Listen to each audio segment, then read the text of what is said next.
Il est 17h à Niamey. Merci d'écouter les programmes de Studio Kalangou et bienvenue dans l'édition d'information de ce lundi 23 décembre 2024. Voici les titres. Depuis ce matin, une pénurie de carburant est remarquée à Niamey. À suivre dans un instant la réaction des consommateurs recueillis par notre reporter qui a fait le tour de quelques stations-service. La 45e édition du championnat de la lutte traditionnelle bat son plein à Dosso. À défaut de réaliser les vérifications, le comité mis en place pour lutter contre le dopage procède à des séances de sensibilisation. Le magazine du jour nous éclaire sur la situation des salariés en cas de problèmes financiers rencontrés par leur employeur. Je suis Nafis Adam Sirfo au micro. Ce matin, de nombreux consommateurs se sont retrouvés dans l'embarras en constatant une rupture de stock à naissance au niveau des stations-service à Niamey. Ces clients rencontrés dans une file d'attente au quartier Yantala signalent une situation qui a des répercussions sur le bon déroulement de leur activité. Ils expriment leur mécontentement au micro de notre reporter Omar Hamma. Je viens du Séjon 11. Maintenant, je suis à la 6e station. Jusque-là, je n'ai pas eu de l'essence. J'ai dû laisser ma voiture par manque d'essence. Nous ignorons les raisons de cette pénurie. Si ça persiste, nous aurons des difficultés à aller au service. Un beau matin, on se réveille, pénurie d'essence. Pénurie d'essence, aucune communication autour de ce problème. À cause de l'essence, aujourd'hui, on est obligé d'arriver en retard. Vous voyez? Et je ne suis pas la seule dans cette situation. On est à 11h du matin et jusque-là, je n'ai pas pu m'approvisionner en essence. Ils doivent communiquer, au moins nous dire où se situe le problème. Nous sommes venus chercher de l'essence. Comme il semble avoir une rupture, vaut mieux prévoir en achetant quelques litres. Pour le moment, nous sommes dans la ligne. Je ne sais pas si je peux avoir ou pas. Je suis sorti de chez moi en constatant des files indiennes au niveau des stations-service.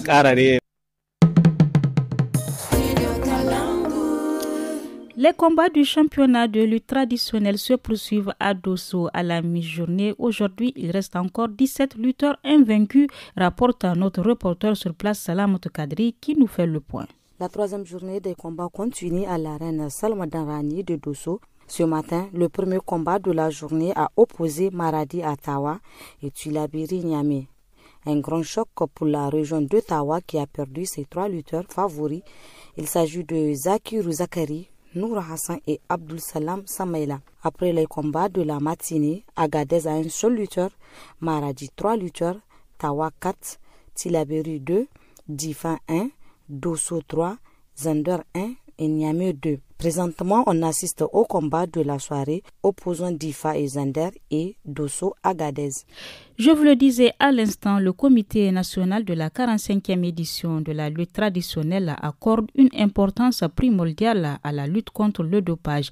À raison des contraintes budgétaires cette année pour réaliser les vérifications, le comité en charge a choisi de privilégier la sensibilisation auprès des délégations participantes. Pour plus de précision, écoutons Issoufou Alio, secrétaire permanent à l'organisation régionale antidopage Afrique zone 2 et 3. Il est au micro de notre envoyé spécial Salamot Kadri. Nous avons commencé nos sessions de sensibilisation et d'éducation il y a près de 4 ans au niveau de chaque édition du Sabre national. Dire que est-ce que le message a passé, vraiment je ne peux pas l'affirmer dans la mesure où les sensibilisations doivent être suivies de contrôles antidopage. Et jusqu'à présent, nous n'avons pas eu à faire réellement des contrôles antidopage sur les sportifs en compétition. On ne peut pas parler de cas sans contrôle. Il faut effectuer soit le prélèvement d'urine ou de sang, l'analyser au laboratoire, c'est à l'issue de l'analyse qu'on aura, n'est-ce pas, les résultats. Donc on n'a pas fait ce contrôle, on ne peut pas dire qu'on a des cas. Nous espérons que les messages que nous avions passés durant ces 4 ans, au moins les sportifs, leur encadrement et le grand public ont eu à retenir certaines choses, notamment danger qu'ils courent en prenant, n'est-ce pas, des substances dopantes. À l'issue des travaux du Forum sur la paix, la sécurité, la cohésion sociale et le développement qui s'est tenu vendredi dans la commune rurale d'Ingal, les participants ont formulé plusieurs recommandations à l'intention de l'État du Niger. Je vous propose un extrait lu par Mohamed Jibrilla, l'un des organisateurs de l'événement. Renforcer la présence de l'État dans les zones vulnérables à travers la création de postes intégrés de sécurité, des infrastructures administratives pour lutter efficacement contre le terrorisme, le banditisme et le trafic illicite. responsabiliser les communautés dans la gestion de la sécurité, investir dans les infrastructures routières, notamment la RTA et les pistes secondaires, de façon à améliorer l'accès, l'écoulement de production agricole. Renforcer la gouvernance locale en améliorant les capacités opérationnelles des communes, des préfectures, de la région ainsi que ceux de FDS et des services techniques. Promouvoir les dialogues sociaux et la transparence avec les différents représentants des populations et les organisations de la société civile. Création d'un cadre de concertation entre les régions, les départements et les communes qui ont des frontières et des populations en partage. Favoriser les rencontres et les échanges entre les différentes communautés ayant un espace en partage. Des propos recueillis par Moussa Maman. Partenariat mondial pour le renforcement de la prospérité partagée est le thème cette année de la Journée internationale de la solidarité humaine célébrée chaque 20 décembre. Cette journée instituée par l'Assemblée générale des Nations unies souligne l'importance de la solidarité pour atteindre les objectifs mondiaux de développement durable. Plus de détails avec le sociologue Issa Alou Aye, interrogé par Maman Ada. Si on est arrivé à instaurer une journée internationale de solidarité de par le monde, c'est pour véritablement interpeller, rappeler la conscience collective et individuelle des humains que nous sommes, de la nécessité de cette solidarité, de la nécessité de la faire vivre, de la faire nourrir. Parce que, au-delà de tout, c'est seulement la solidarité, l'existence de l'autre qui permet à l'homme de vivre. Sans les autres, nous ne sommes rien et par conséquent, nous avons ce devoir moral de partager, de les assister, d'être en communion pour que nous puissions relever les défis. Eh bien, il faut une chaîne forcément de solidarité pour que nous puissions les relever. Seule l'existence dans une communauté nous permet véritablement de pouvoir prospérer. Dans quelques heures, la communauté chrétienne fêtera Noël, un événement célébrant la venue au monde de Jésus-Christ. Selon le prêtre de la cathédrale de Niamey, un chrétien dévoué devrait prévoir un temps pour se préparer spirituellement au-delà des festivités, des chants et des présents. Père Antoine Koujefouo est au micro de Rafia Abdoulaye. Pour Noël, il y a 4 dimanches que l'Église nous donne pour nous préparer, demandant à tous les fidèles pendant ce temps de disposer leur cœur à accueillir Dieu qui vient dans notre monde. Le premier dimanche de l'Avent constitue pour nous catholiques le premier jour de l'année. Ensuite viendra la préparation immédiate qui consiste à préparer la messe même, les festivités. Et dans notre contexte d'aujourd'hui, eh bien, il faut faire avec. C'est dans ce contexte d'aujourd'hui que Dieu lui-même nous rejoint. On lui demande simplement d'améliorer la condition de vie de nos populations. Les intervenants de l'éducation dans la région de Zender regroupés au sein de l'Association pour le développement des jeunes et des femmes ont lancé ce week-end un cadre d'échange et d'éveil. Le but recherché est de renforcer l'implication des élèves et de leurs parents dans le processus éducatif. Des précisions avec Memouna Harouna, présidente de la dite association, au micro de Ali Keita. Nous avons réuni des cadres, des experts du domaine. Nous avons discuté de la vision globale par rapport à l'éducation au Niger, des objectifs, des résultats à atteindre. Nous avons fait un tour de table pour avoir une idée de quelle est l'attente des parents par rapport à l'éducation de leurs enfants et notamment l'inscription des enfants à l'école. Et aussi découvrir ensemble, est-ce qu'on prend en compte la vision ou l'idéal de l'enfant par rapport à son éducation. Il s'agit d'amener les enfants aussi à prendre à bras le corps leur propre destin, le destin de leur famille, de leur nation. Donc c'est vraiment de cultiver cet esprit de patriotisme-là, cet esprit d'autonomisation, d'amener les enfants à s'investir dans leur propre éducation.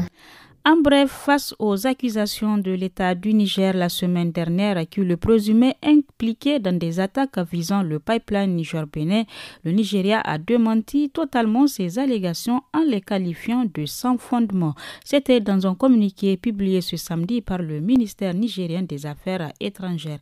Il a particulièrement rejeté toute participation à ces attaques contre le pipeline, déclarant, je cite, que les responsables n'étaient ni appuyés ni aidés par les autorités nigériane. Fin de citation. Cependant, la République fédérale a réaffirmé son engagement ferme dans la lutte contre le terrorisme.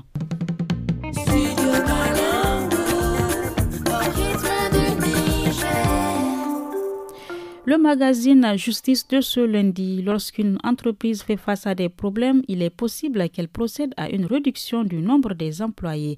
Cependant, avant de mettre en œuvre une telle décision pour des motifs économiques, il est essentiel que l'employeur informe les représentants du personnel selon l'expert en droit. Il souligne aussi qu'il est de l'obligation de le notifier à l'inspecteur du travail. Pour cela, écoutons Ibrahim Barrow, juge au tribunal d'instance de Djindjimi. Il est interrogé par Abdoulaye Mena. Qu'est-ce qu'un employé? Un employé ou travailleur est, au terme de l'article 2 de la linéa 1er du Code du travail, une personne qui s'est engagée à mettre son activité professionnelle, moyennant rémunération, sous la direction et l'autorité d'une autre personne, physique ou morale, publique ou privée. L'employé est nécessairement lié à l'employeur par un contrat de travail qui peut être temporaire. Article 16, à durée déterminée ou à durée indéterminée. Article 40. Qu'est-ce qu'une entreprise en difficulté? Une entreprise est dite en difficulté lorsqu'elle connaît une situation économique et financière difficile, mais non irrémédiablement compromise, ou lorsqu'elle est en cessation de paiement. La cessation de paiement est la situation dans laquelle l'entreprise est de l'incapacité de faire face à son passif exigible avec son actif disponible, c'est-à-dire qu'avec ses avoirs, elle ne peut pas payer ses dettes. Quels sont les risques qui courent l'employé dans l'entreprise en difficulté?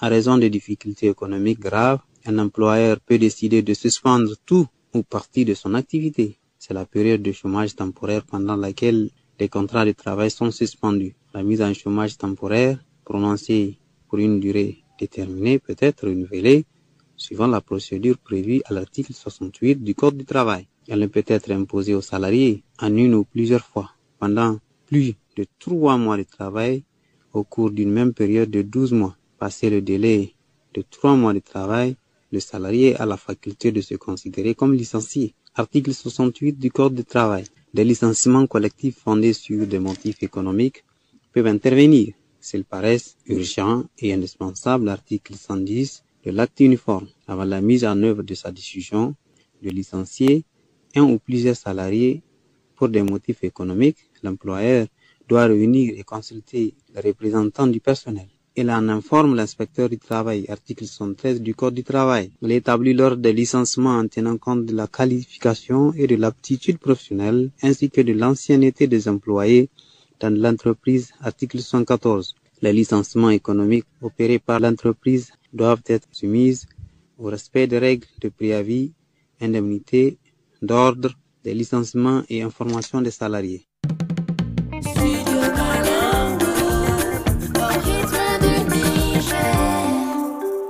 Et c'est la fin de ce journal. Tout de suite à nos journaux en langue nationale et à partir de 18h15, suivez le forum de Studio Kalangu sur la libération des champs agricoles à Maradi présenté par Mohamed Maman. Bonne suite. Tous les jours, écoutez les programmes du Studio Kalangu sur les ondes de nos radios partenaires. Et sur WhatsApp au 80 06 88 54 à partir de 17h. N'oubliez pas nos rendez-vous hebdomadaires. Lundi, nous abordons une question de droit dans la partie magazine. Mardi, suivez le magazine Bien-être à la fin des journaux et le forum Espace Femmes à 18h15. Ne manquez pas le forum de la presse du vendredi pour le décryptage de l'actualité de la semaine. Samedi et dimanche, place à l'actu des jeunes à partir de 17h, suivi de Tous à la Fada. Et Studio Kalangu au rythme du Niger. Studio Kalangu. Suivez les programmes du Studio Kalangu à Magaria sur la radio Kitari 101.5 MHz, à Zender sur la radio Shukra FM 105.5 MHz, à Tanout sur la radio Damergou 99 MHz, à Difa sur la radio Amfani 100 MHz, à Menosoroa sur la radio Mangari 95.1 MHz, à Ingigmi sur la radio Dileram 99 MHz, à Kabalewa sur la radio Mambio 99 MHz, à Agadez sur la radio Nomad FM 101.9 MHz et sur la radio Sahara 97 MHz, à Arlit sur la radio Ikokan 95.1 MHz et sur la radio Kausen 94 MHz, à Chirozérine sur la radio Azuru 95.1 MHz. Studio Kalangu.